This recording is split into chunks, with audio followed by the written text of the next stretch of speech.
Hi everybody, this is Mrs. Lehman from Math with Mrs. Lehman.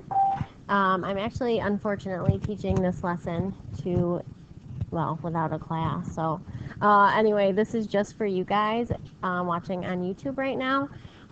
We had a few tech failures during the earlier classes, so that wasn't something I could upload. So anyway, today you're going to be learning about how to find the greatest common factor, GCF for short, and what the kids have learned up until this point is just to list all of the factors of the number, look for the common factors of each list, and then find the greatest of the factors on each list that they have in common. Sometimes, that's the easiest, but then sometimes you get some bigger numbers, and, personally, I love factor trees, so that's what you're learning today. So, I'm going to get right into this here. So, on page 31 of your Module 2 workbooks for the students that I have in class, that is where you would find this info. So, it says, find the GCF of 30 and 50. So, to make a factor tree, what you need to do is think of the factors, the numbers that you multiply to get 30. So the numbers you can multiply, it could be 3 times 10, 6 times 5, 2 times 15. It doesn't matter. That's what makes these so wonderful. So I'm going to say 5 times 6. Okay? So if I multiply 5 times 6, I get 30. Then you have to make a decision. You have to decide whether each factor is prime or composite. If it's composite, you need to break it down. So quickly to review, a prime number only has factors of 1 and itself. For example, 5 is only divisible by 1 and itself. Sorry about that, I had a brief interruption there. So I'm not sure exactly what I was saying when I paused that, but anyway, you are looking to circle any of the prime numbers that only have factors of 1 in itself and break down any of the composite numbers. Our goal is to get all of the numbers broken down into their prime components. So 6, we can divide that by 2 and by 3. Those are numbers that multiply to give us 6. They are both prime, so we are circling them. Now some people have you bring down all of the numbers. Some people don't. Personally, the way we're teaching it here is that you do, because each of these rows should multiply to give you 30. So I'm going to erase those boxes. But anyway, then what you do is put the presents under the tree, we like to say. So 2 times 3 times 5. And you want to list those in from least to greatest. All right? So 2 times 3 times 5 equals 30. If you've done this correctly, it should actually multiply out to that number. So 2 times 3 is 6, times 5 is 30. All right? Let's do 50 next. So 50, I'm going to say 5 times 10. All right, 5 is prime, so I have to leave it alone. I can't touch that. I can break this number down to 2 times 5. Again, circling the prime numbers. I'm bringing this down. So underneath this tree, your bottom row, when it's all circled, all prime numbers, then you're done. So 2 times 5 times 5 should equal 50. And just to double check, I'm going to multiply that out. 2 times 5 is 10. 10 times 5 is 50. So the last step of this is to figure out what the common prime numbers are. So I like to tell the kids in class that it's like 30 and 50 are playing Go Fish with their prime factors. So 30 would ask 50, hey, do you have a 2? And they both have a 2, so that goes down here. Then it's going to say, hey, do you have a 3? And 50 is going to say, nope, go fish. So then 50 is going to say, hey, do you have a 5? And 30 does have a 5, so that goes here. And then 50 is going to say, hey, do you have another 5? And 30 is going to say, no, we're done. All right, so 2 times 5 is 10, so 10 is the GCF of 30 and 50. All right, that is how you make a factor tree. So let's do a few more examples just to help you out. So let's do 42 and we'll do 70. So 42, let me move this stuff. If only you guys could do this in your notebooks, right? Just slide it over. 42 can be broken down into a few different things. Some people are going to say 2 times 21. Some people are going to say 6 times 7. All right, so 6 can be broken down into 2 times 3. All right, 2 is prime, 3 is prime, 7 is prime. So I just bring that down here. You should never see a 1 in a factor tree because 1 is a factor of everything. So it would just end up, you would, for example, just go 2 times 1, 2 times 1, and that would be pointless. So don't do that. So 2 times 3 times 7 equals 42. And 2 times 3 is 6. 6 times 7 does equal 42. Let's look at 70. 70, again, ends in a 0, so that's really easy to divide it by 10. So 7 times 10, 7 is prime. 10 is 2 times 5, both prime numbers. Bring down that 7. So we have 2 times 5 times 7 equals 70. And when we compare these two, they're going to say, hey, what do you have for factors? They both have a 2. There is no common 3. There is a common 7 in both lists. So 2 times 7 is 14. So the GCF, the greatest common factor of 42 and 70, is 14. Right? I can actually do another example. I'm going to erase this over here, and let's do 96 and 144. And bigger numbers is really where this makes life a little bit easier when finding the greatest common factor. So 96. All right, so I'm noticing immediately that 96 is an even number because it ends in a 6. So if I were to divide 96 by 2, I would get 2 times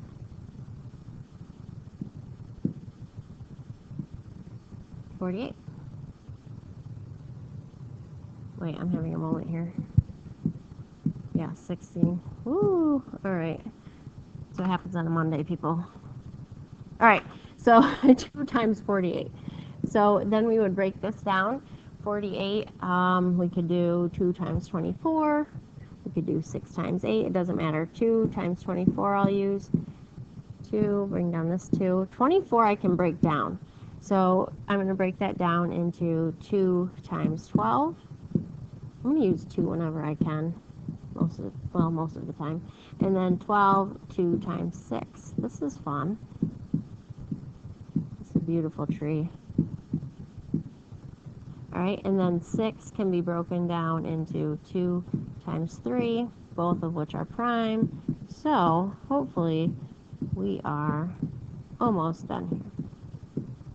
So our prime factorization is 2 times 2 times 2 times 2 times 2. 1, 2, 3, 4, 5. 1, 2, 3, 4, 5 times 3, and that should equal 96.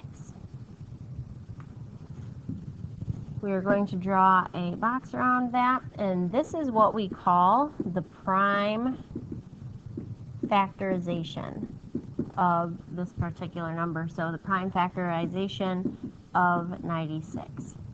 If we were to break it down into all of its prime factors, that's what it would look like. All right, so the next number we have, I'm going to erase this stuff. Maybe I'm going to erase that stuff. It's gone. All right, in red I'll do 144. Let's see if I can divide this time. All right, so again, this one is a pretty easy one to break down because it's an even number. So as a math fact, you should know that 12 times 12 is 144, but let's say you didn't know that. You could always divide it by 2, and you would say 2 times 72 is 144. So again, 2 is a prime number. You got to circle it. 2 times 36 would give us 72. Bring down this 2. We're looking for prime factors here. 36, we could do 3 times 12. Right? 3 is prime. bring down these 2's. Let's break down 12. I'm going to do 2 times 6. Oops, gotta bring this down, bring this down, bring this down. And then 2 times 3. Again, these are prime. So when you are done, all of the numbers in the bottom row should be circled and prime numbers. So we have 1, 2, 3, 4 2's, 2 times 2 times 2 times 2, and 2 3's. And that should equal 144. All right. So I'm going to put a box around that. Now again, you can double check that to make sure that you did it correctly by multiplying out all those numbers. So we're not done yet. We have to look for the common prime factors of each. So there are 4 2's over here. 1, 2, 3, 4 under 144. So 1, 2, 3, 4 under 196, but you know there's going to be a leftover one, but they have 4 in common. So 1, 2, 3, 4. So cross these out, cross these out. Now they also have 1, 3 in common. So when you multiply those out, let me move these over a little bit. When you multiply these out, you're going to have 2 times 2 is 4. 4 times 4 is 16. 16 times 3 is 48. So their greatest common factor, so the GCF of 96 and 144. Let me erase this stuff, or maybe I should just move it. Again, wouldn't that be lovely if you could do that with your paper? The GCF of 96 and 144 is 48. All right, so that's how you find the GCF. Now let's talk about where you apply the GCF. So one of the biggest mistakes that I notice kids make is that they never know when to use GCF because it's a little confusing. You know, if the problem says find the GCF, they can find it no problem, but it's when it's hidden in a word problem where kids start to get a little flustered. So what you're looking for is essentially the type of problem where you have to divide things into identical groups. So maybe it's putting people in teams, like this example here at the bottom, or maybe it's making kits, like the ski member example, making welcome kits for new skiers. Anytime you're grouping items or people into identical groups, that's when you're going to utilize GCF. You're looking for the greatest number of groups you can make.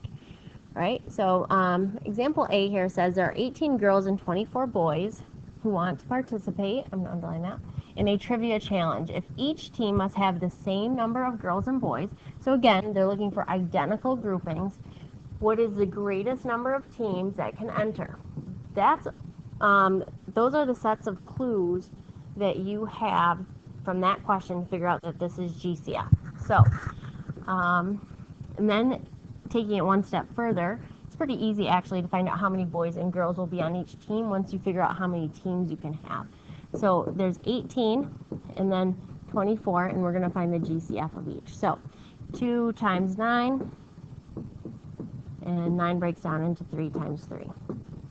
So the prime factorization of 18 is 2 times 3 times 3 equals 18. All right, over here, 24, let's do 6 times 8. Oh my gosh, that is wrong. Woo. 4 times 6 is what I should have said. 4 times 6. All right, 2 times 2. That was just to make sure you were paying attention. Sure. Classic teacher line when they mess up. Oh, I was just making sure you were listening. So 2 times 2, these are all prime. Times 2 times 3, and that should equal 24 when you go ahead and do that. Now you're looking at each set, both here and right here, to figure out which factors they have in common. So you'll notice that they both have a 2 in common, they both have 1 3 in common. So they don't have any more factors in common, so 2 times 3 is 6. So we just figured out that there will be 6 teams. There can be 6 teams. Now, if you know that there are 6 teams and 18 girls that need to be put on, shared equally amongst those 6 teams, you would take 18, divide it by 6, and you would figure out that there are 3 girls on each. 3 girls, and how many boys? So same thing. If you have 24 boys and you're splitting them up equally, sharing them equally amongst 6 teams, you would know that you would have to take 24 divided by 6, and you would get 4 boys on each. All right, so again, when you have a group, multiple groups of things that you're then splitting up into teams or into kits or some sort of grouping of really any kind, and you're looking for the greatest number of groups you can make, that's where you use greatest common factor. Down here, the ski club members are preparing identical welcome kits. Again, that's your clue that, I'm going to erase this so it's not annoying, that we're going to use GCF. They have 60 hand warmer packets, 48 foot warmer packets, and we want to be fair so everyone gets identical kits. What is the greatest number of kits they can prepare using all of the hand and foot warmer packets? So we're going to take 60 and 48 and find the GCF. So I'm just going to work through this. So thinking out loud and telling you about it. So 2 times 30 prime. 30 is broken down into, I'll do 2 times 15. Right, this is prime. This is composite 15, so I need to break that down. So I'm going to do 3 times 5. Those are both prime now. Bring down the 2, bring down the 2, and this one's already in order from least to greatest. 2 times 2 times 3 times 5 equals 60. Okay, and then 48. We can do 6 times 8, which is 48, not 24. All right, 6 is 2 times 3. Both of these are prime. 8 we can break down into 2 times 4. 2 is prime. 4 can be broken down further into 2 times 2. Bring down this, bring down the 3, bring down this 2, put them in order. 1, 2, 3, 4 2s. 1, 2, 3, 4 2s times a 3, and that should equal 48. And there you go. All right, we're not done though. We have to figure out what they have in common. They're going to play Go Fish. 60 is going to say, hey, do you have a 248? And they're going to say, sure I do. Right, they're going to put that in the pile. And then 60 is going to say, hey, do you have another 2? 48 is going to say, sure I do. All right, and then how about a 3? And 60 is really on a roll here because 48 says, sure, I've got a 3. And then 48 says, hey, do you have any more 2s? No, we're done. All right, so 2 times 2 is 4. 4 times 3 is 12. So we know that we can make 12 kits. Now, made up of, if we want to figure out how many hand warmer packets and foot warmer packets, what we're going to do is we're going to say, okay, we've got 60 hand warmer packets. We've got to put them in 12 kits. So if you take 60 and divide it by 12 kits, you are going to get 5 hand warmer packets.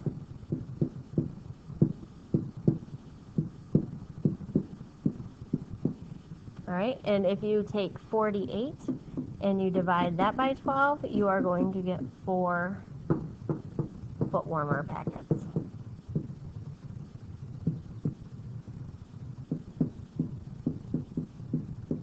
In each. Okay, well, hopefully this helped you figure out when to use greatest common factor and how to use a factor tree. Tomorrow the kids will be working a little bit on reviewing this some more, and they will be learning least common multiple and when we utilize that.